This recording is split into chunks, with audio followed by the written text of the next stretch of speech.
Yeah,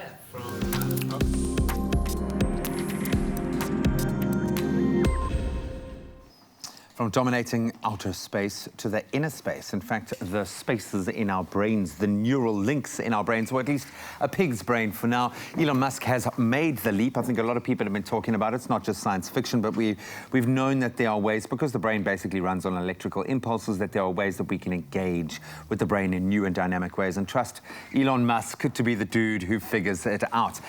So, of course, Grant has stuck around for a really cool, innovative tech talk here, but I know we joke about it because it does sound very sci-fi, but the implications from a health perspective could be massive for this advancement when it comes to neurological diseases, things like dementia, what we could be doing with the brain. But Grant, break it down, because as far as I know, when we reported on the story, it's basically he's put a chip in the brain of a pig that detects when its snout is working.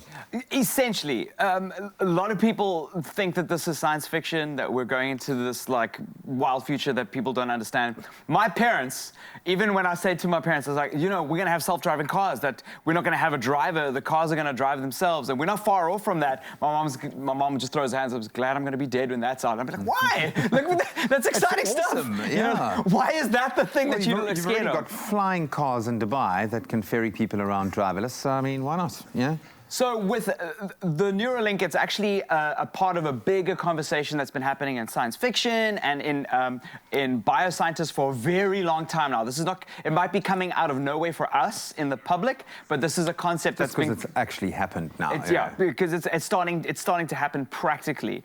Basically, human beings, we're gonna be not the way we are anymore. We already started augmenting ourselves already. We wear glasses, we have hip replacements. Are we looking at the pig right now? We're looking at the pig right now. So what's happening right now on your screen is that pig's name is Gertrude. Gertrude is so cute, man. I know, pigs, right? I have ethical problems with the fact that he used another animal to do this, but anyway. What's been happening is that he's put the chip inside the pig's head and is reading the electrical impulses that are connected to the snout's activity. So we can see that through sound and through little graphs that are happening on screen, which is interesting because, as you said, the brain is a bunch of electrodes. It's basically wiring, and we can tap into that wiring using one of these chips. And the installation process isn't very hard. It's a very quick installation process. There's a little... too intrusive by the looks of it. It is intrusive inherently, but it can be removed. Gertrude is one of 3 pigs that they used. One pig without the link, the second pig that had the link put in and then removed and was healthy and happy. Right. And the third pig, Gertrude, which had the link in and operational. So the implications of having that is not just about reading signals, it's about potentially curing blindness. It's about potentially helping paralysis and curing paralysis, because we'll then have direct access to the nervous system and then create and build onto that nervous system, which is very exciting. It's very exciting indeed. Where will it end, though? I think, you know, Kat and I were joking now, what's to stop you from getting to a point where you can say, okay, I want an extra 20 gigs memory. Let me just, you know, a lot of futurists believe that this is it. Like, we're going to have... Surely we are going to get to that point at some... Yuval Noah Harari wrote a book called Homo Deus, and the whole idea is that we're Homo sapiens right now, and at some point we're going to be a class of humans that can outlive one another, because death and illness are all solutions. They're all technical problems, and we can solve those technical problems. And this is one of the tools that we can use to solve those technical problems. And we have to kind of move in this direction. It's a strange discussion, but we have to go there.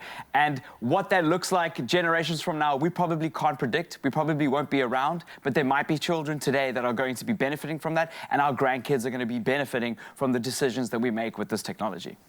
Really is exciting. I'm really interested to know. I can't actually see the comments that are coming through there. But a lot of people, I think this will either freak them out or kind of make them really excited. No chip for me, thank you. Why? Come on, man. Come on, just get with it.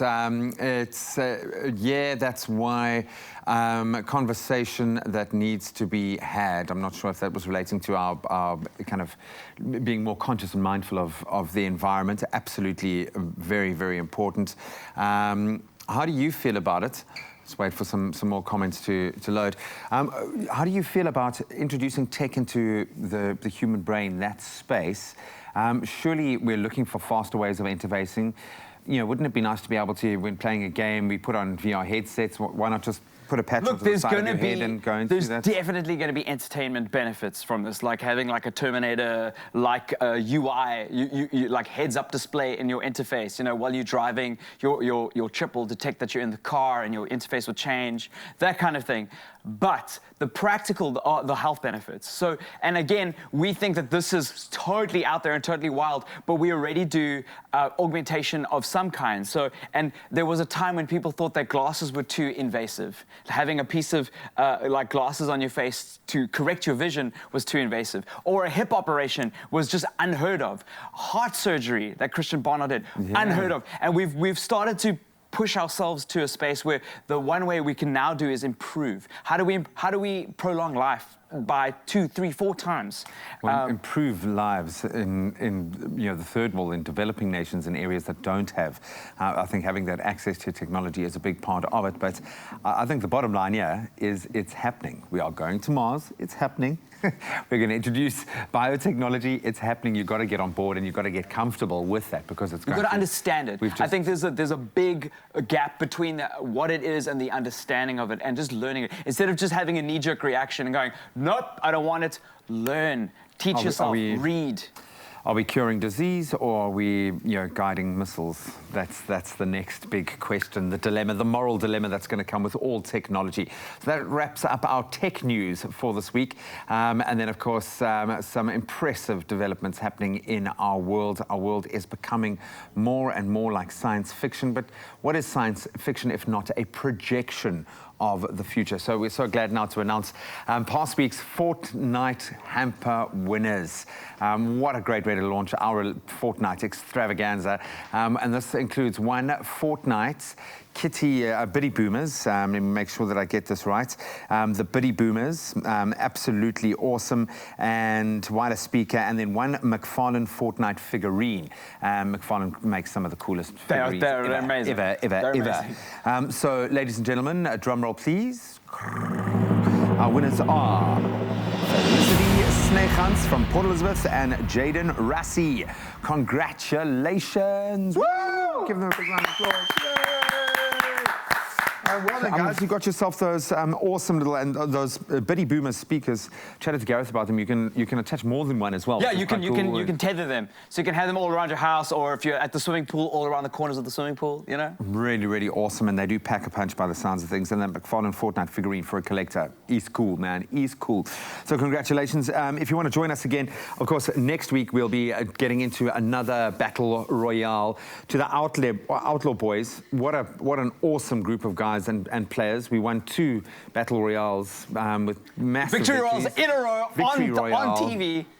Incredible stuff. So if you would like to join us, what you've got to do is head over to our Expresso Morning Show Facebook page, find our related post, we will pin it to the page, and then give us a little bit of a motivation on why you're the coolest cat out there, and give us your epic ID as well, and then we can start that conversation, and who knows, you could be playing along with Grant, who wasn't too rusty when we played. I think he held his own. I'm so excited about this. So many people love Fortnite, and we can play Fortnite on TV in the morning. Tell your mom you're going to be on TV playing games. Yeah, man, make you famous. We'll make you famous. But now time to put our bodies, before we haven't gone completely tech as yet. We still need to maintain our bodies, okay? We haven't turned into cyborgs just yet, but we've got our own human cyborg. He's a freak of nature. Yeah, he's in fact the nature boy, taking us through some fitness.